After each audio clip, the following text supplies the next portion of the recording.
আসসালামু আলাইকুম প্রিয় দর্শক, মেজবানি রান্নাঘরে স্বাগত জানিয়ে শুরু করছি আজকের রেসিপি। আজকে আমি রান্না করব আলু দিয়ে ডিম ভুনা। আশা করছি প্রতিদিনের মতো আজকের ভিডিওটিও সবার ভালো লাগবে। ভিডিওটি ভালো লাগলে সাবস্ক্রাইব করে পাশে থাকা বেল আইকনটি চালু করে দিবেন, যাতে আমাদের পরবর্তী ভিডিও ছাড়ার সাথে সাথে আপনার নিকট নোটিফিকেশান পৌঁছায়। চলুন এবার মূল রেসিপিতে ফিরে যাওয়া যাক।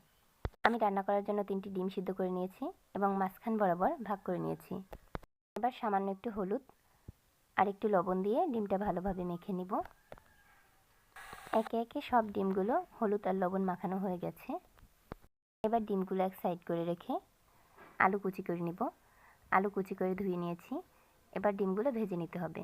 চুলাতে একটি ফ্রাই প্যান বসিয়ে দিয়েছি, তার মধ্যে দিয়ে দিব 2 টেবিল চামচ তেল। তেলটা গরম হয়ে আসলে এর মধ্যে একে একে ডিমগুলো দিয়ে দিব। এবার মিডিয়াম আঁচে ডিমটা হালকা করে ভেজে নিতে হবে। ডিমটার এক পাশ ভাজা হয়ে গেছে, এবার উল্টে দিতে হবে। এবার একে একে সব ডিমগুলো উল্টে দিব। সব ডিমগুলো উল্টে নেওয়া হয়ে গেলে আবারও 2 মিনিট ভেজে নিব। সব ডিমগুলো ভাজা হয়ে গেছে, এবার একে একে সব ডিমগুলো আমি তুলে নিব। সব ডিমগুলো উঠিয়ে নেওয়া হয়ে গেলে ওই তেলের মধ্যে দিয়ে দিব একটা তেজপাতা, তার সাথে আরও দিয়ে দিব বেশ খানিকটা পেঁয়াজ কুচি। এবার মিডিয়াম আঁচে পেঁয়াজটা ভেজে নিব যতক্ষণ পর্যন্ত না পেঁয়াজটা সফট হয়ে আসে। আমার পেঁয়াজগুলো বাদামি রঙের হয়ে আসছে।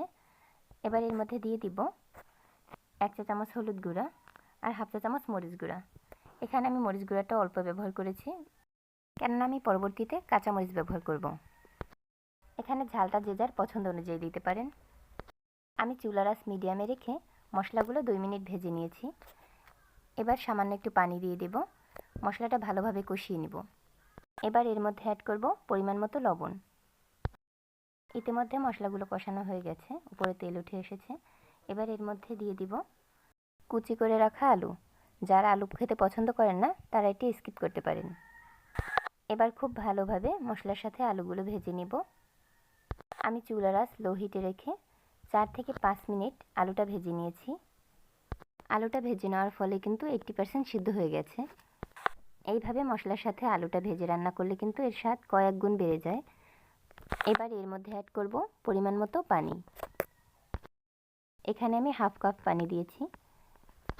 এখানে পানিটা ব্যবহার করবেন যে যতটুকু ঝোল রাখতে চান সেই অনুযায়ী।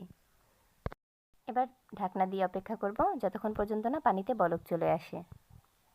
ইতিমধ্যে পানিতে খুব ভালোভাবে বলক চলে এসেছে। এবার ঢাকনা তুলে একটু নেড়ে চেড়ে দিব। এই পর্যায়ে একে একে সব ডিমগুলো দিয়ে দিব।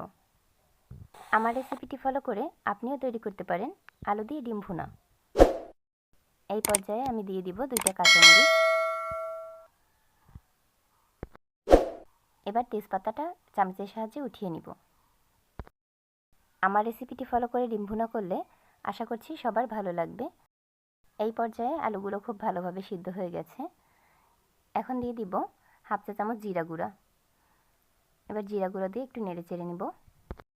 আজকের রেসিপিটি ভালো লাগলে লাইক, কমেন্ট অ্যান্ড শেয়ার করে দিবেন। আগামীকাল আবার কোনো নতুন রেসিপি নিয়ে হাজির হব আপনাদের মাঝে। ততক্ষণ সবাই সুস্থ থাকবেন সেই প্রত্যাশায় বিদায় নিচ্ছি। এতক্ষণ সাথে থাকার জন্য ধন্যবাদ সবাইকে। আল্লাহ হাফেজ।